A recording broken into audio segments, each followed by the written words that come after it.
Hello नमस्कार, स्वागत है आपका वीएफएक्स वाला ज्ञान यूट्यूब चैनल पे। और अभी हम आफ्टर इफेक्ट की सीरीज जो है वो इस चैनल पे चला रहे हैं। और मैं आपको शुरुआत से ये बता दूं कि ये वीडियो उनके लिए है जो आफ्टर इफेक्ट के बिल्कुल बिगिनर्स हैं, यानी जो बिल्कुल शुरुआत से आफ्टर इफेक्ट को सीखना चाहते हैं और बहुत अच्छा मोशन ग्राफिक तैयार करना चाहते हैं।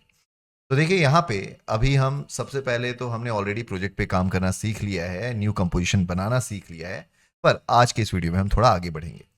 तो जैसे ही हम नए प्रोजेक्ट पे आते हैं और फिर न्यू कंपोजिशन तैयार करते हैं, इसके बाद आप देखेंगे कि यहाँ पे बेसिक, एडवांस्ड और 3D रेंडरर करके टैब है।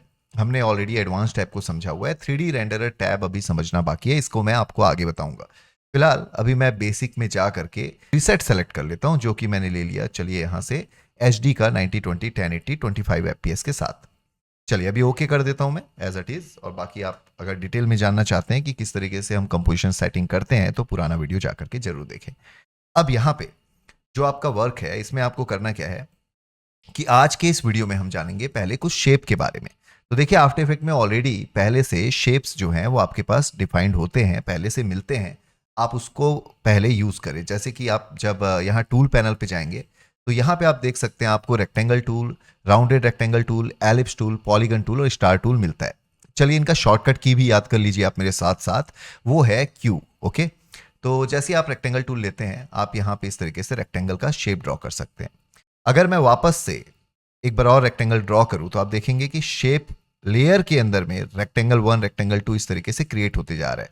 अभी वापस से मैंने रेक्टेंगल 3 ड्रॉ किया तो अभी आप देखेंगे तीनों के तीनों रेक्टेंगल शेप लेयर के अंदर गए हुए हैं। इससे ये चीज क्लियर हो गई कि अगर आप लेयर को डीसिलेक्ट किए बिना वापस से क्रिएट करते जाते हैं शेप, तो वो एक ही लेयर पे आती है। ओके, तो चलिए फिलहाल अभी तो मैंने रेक्टेंगल शेप बनाया, अभी इसे डिलीट करते हैं इस लेयर को। और उसके बाद अब हम बनाते हैं राउंडेड रेक्टेंगल। तो जैसे ही आपने राउंडेड रेक्टेंगल बनाएंगे तो आप देखेंगे कि यहाँ पे अब दोबारा शेप लेयर बन चुका है। इससे ये चीज क्लियर हो जाती है कि जब भी आप शेप क्रिएट करेंगे तो एक नया लेयर बन जाएगा जिसे हम कहते हैं शेप लेयर। ओके, चलिए अभी शेप लेयर में हमने राउंडेड रेक्टेंगल जो बनाया है वापस से क्रिएट करते हैं। और अगर आप इसको क्रिएट करते समय अप एरो का यूज करें तो आप देख सकते हैं कि आपका राउंडेड रेक्टेंगल जो है वो किस तरीके से क्रिएट हो रहा है।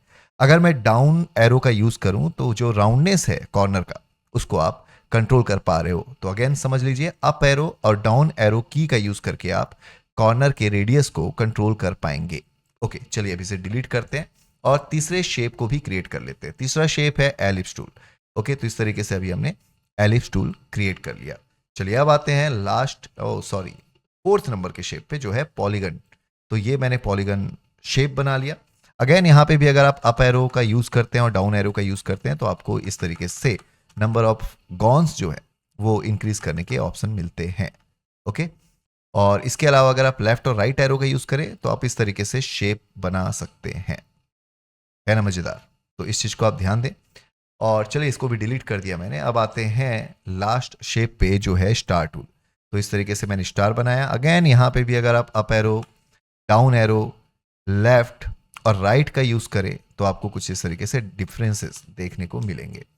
वहीं अगर आप कंट्रोल का यूज करें तो आप इस तरीके से चेंजेस कर सकते हैं, यानी कंट्रोल की का यूज करके। अब देखें स्टार से मैंने थोड़ा फ्लावर का शेप बना दिया। तो इस तरीके से आप इन सारे शेप टूल पे वर्क करें, इसको थोड़ा एक्सप्लोर करें, इस पर थोड़ा समय दें ताकि आप शेप जो टूल है उसको अच्छे से समझ सकें। बाकी आगे आने वाले वीडियो में हम शेप लेयर के बारे में जानेंगे, डिटेल में उसके प्रॉपर्टीज के बारे में जानेंगे। पर फिलहाल अभी के लिए इस छोटे से वीडियो में आपको मैं यही कहना चाहूंगा कि शेप पे वर्क करें, शेप पे प्रैक्टिस करें और कमेंट करके मुझे जरूर बताएं जब आप इस प्रैक्टिस को कंप्लीट कर लेते हैं। एक बार वापस से ध्यान दें, आपके पास यहाँ पे शेप टूल है। शेप टूल का आपको यूज करना है। शॉर्टकट की हमने जाना है, इसका शॉर्टकट की आपका क्यू है। और जैसे ही आप क्यू प्रेस करते जाएंगे आपका जो शेप है वो चेंज होता हुआ आपको दिखाई देगा। इसके अलावा जब आप क्रिएट कर रहे हैं शेप को, तब आपको ध्यान देना है कि आप up arrow, down arrow, left arrow, right arrow, control, alt, shift, इन सारे कॉम्बिनेशन की का यूज करके देखें और आप देखेंगे कि आपके शेप टूल में अलग अलग डिफरेंसेस देखने को मिलेंगे।